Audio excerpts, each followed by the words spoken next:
Bu gün yeni il bayramı böyük şənlik kimi təqdim olunur. Amma bu bayram nə bizim dəyərlərimizə aiddir, nə də xalqımızın kimliyinə. Maraqlısı budur ki, heç xristian dünyasında belə, xristian dinində belə bayram yoxdur. Bəli, Kirismas xristian dinində Milad bayramı kimi gedir, yəni İsa peyğəmbərin dünyaya gəlməsi ilə əlaqədar bayram keçirilir. Bu öz yerində və biz müsəlmanlar da bu günü xüsusi bir gün kimi sayırıq.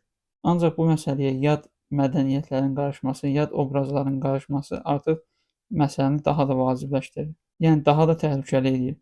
Bu obrazlar isə bizim dildə Şaxta baba, Qarqız, Yolka və yad mədəniyyətə daxil olan bəzi fiqurlar.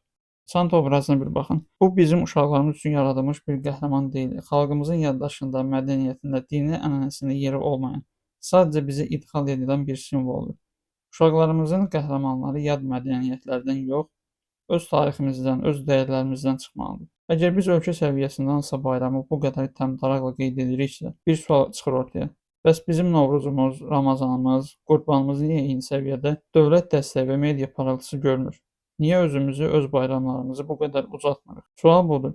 Biz başqasının bayramını yaşamağa məcburuq, yoxsa öz dəyərlərimizi yaşatmağa?